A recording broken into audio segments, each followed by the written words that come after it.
The plot of Suicide Squad Kill the Justice League leaked, and it's the worst piece of DC media I've read in a long time. I don't think any of us were really expecting this game to be good, but come on. And going into this, I want to establish one thing very firmly because it's kind of important, and that's this. Rocksteady has not put out a proper Arkham game since 2015. The Arkhamverse is also one of the most acclaimed and beloved video game universes, ever. So having the long-awaited return be a full-price, mean-spirited pseudo-live service where you...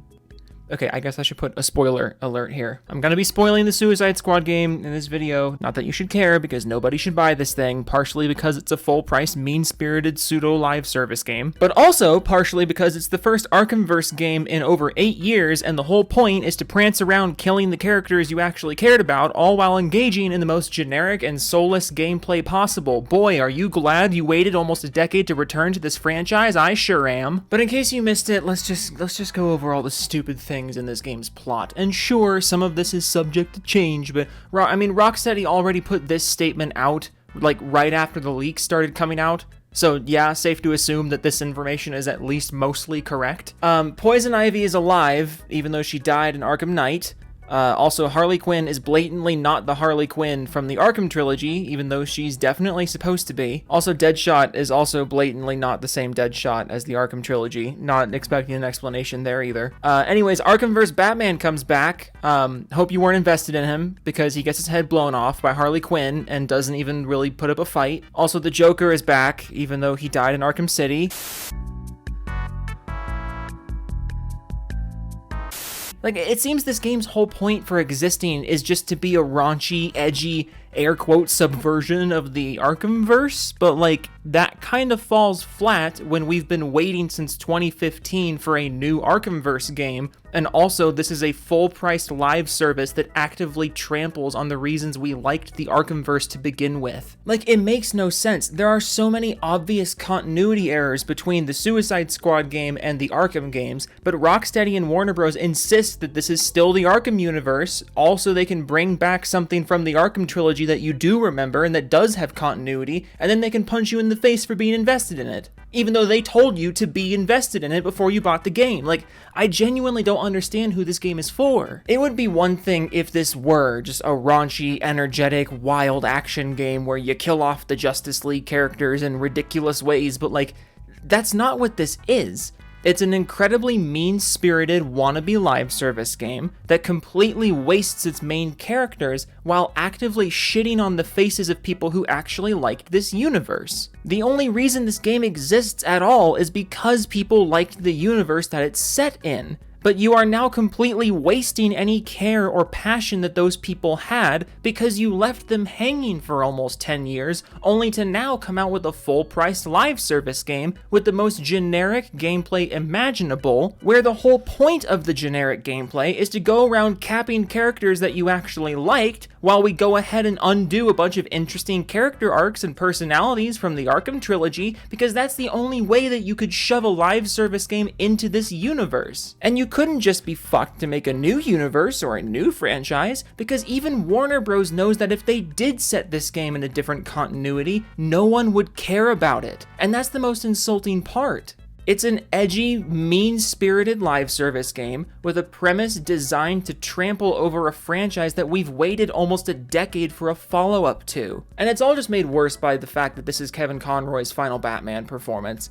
Jesus Christ. And no, I'm not blaming Rocksteady for not knowing this would be his final performance. I'm just pointing out that it makes everything sting a lot more. It's not Warner Bros.' fault that Kevin Conroy passed. It is their fault that they completely wasted his character after dangling him in front of us for almost 10 years. I think this tweet sums it up perfectly. Spider Kaiju said, "It's called Kill the Justice League. What did you expect? Better execution than that shit. It isn't like we expected the Suicide to not do that. It's how it's executed that's the issue. When you compare that leak to the Arkham games, it's night and day of what went wrong." And honestly, I'm not even sure if it's Rocksteady's fault, because you can tell this was not a game they wanted to make. You can absolutely tell that this was a game ordered by Warner Bros. That Rocksteady had to somehow make work within their universe. But also at the same time, good lord, guys, you're better than this. I grew up on the Arkham trilogy. I know for a fact you guys can write better stories than this. And before anyone else says anything like, oh, what'd you expect from a game called Killed the Justice League? Well, for starters, I expected Rocksteady to put literally any effort into the game design, because that's the whole reason we still know who this studio is. But the reason people are annoyed at these leaks is it's just because of how mean-spirited it is. I keep coming back to the phrase mean-spirited, but that's what this game is. There's a difference between Arkhamverse Batman going out in a tragically tense but ultimately losing battle, and Arkhamverse Batman getting brainwashed and capped in the head like an absolute chump after almost 10 years of waiting to see him again. There's a difference between engaging the player with a tough battle against the heroes they look up to, and using the heroes they look up to as a shitty bullet sponge who then gets violently humiliated in a cutscene once their health bar runs out. Again, this whole thing just feels so mean-spirited and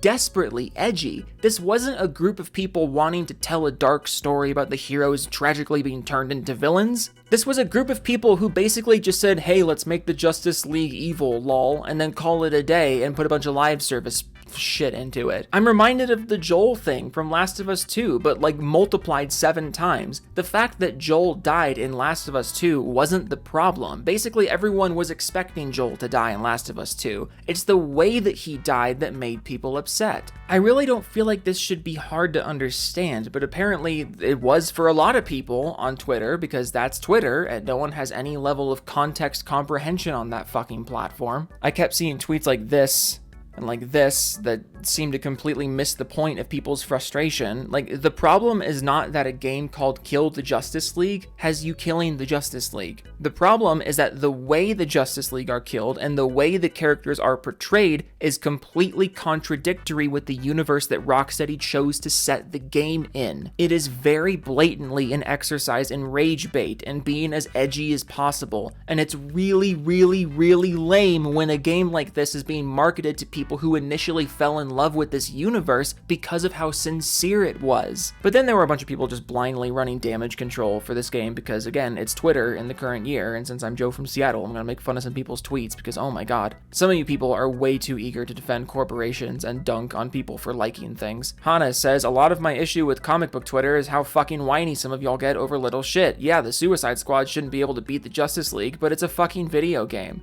It's just a video game is not an excuse for bad storytelling. To paraphrase Yahtzee Croshaw, if the game did have a great story, none of you would be saying the story doesn't matter. Ari says, white people when they found out Batman dies in Suicide Squad. Today I learned you can only be upset about Suicide Squad if you're a white person. You hear that? You better not let me catch you being black and upset about Suicide Squad, otherwise that's against the Twitter rules, which I feel like is kinda racist, but we'll just move along. The Legacy of Sega says, I'm a lifelong Batman fan, and Kevin Conroy is and will always be a hero of mine. The fact that we get to hear his voice one last time in the upcoming Suicide Squad game is epic. I'm gonna tell him. Don't you dare. Shadfather says, my hype has not been broken, been excited, and frankly scared for this game since the reveal, but I trust that Rocksteady Games will knock it out of the park. They have yet to disappoint me. Not going to let leakers get me out of myself. It's all good, fuck 'em. Because when in doubt, blame the leakers for the game being the way it is? Like, the game is the same, regardless of what the leakers did. You know? Like, if the leakers have something that would upset you about the game, it's not because the leakers did something, it's because Rocksteady and Warner Bros. Did something. But by all means, don't let the leakers get to you, I guess?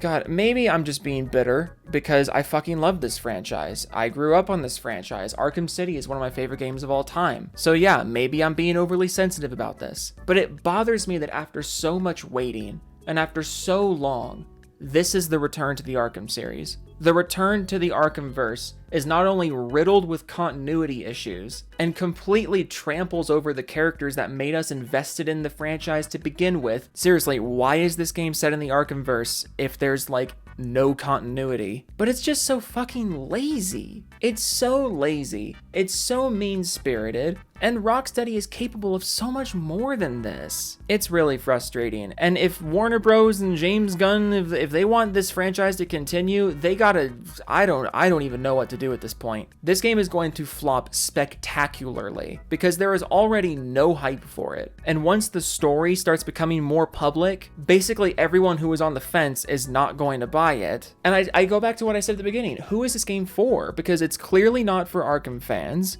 It's not for fans of the Suicide Squad because the gameplay is so utterly lazy and does not make use of the Suicide Squad's unique abilities and powers or anything like at all. It's not for Justice League fans because the Justice League all get killed off. It's not for younger comic book fans because the game is rated M. It's not for older comic book fans because we're old enough to know about much better alternatives to this.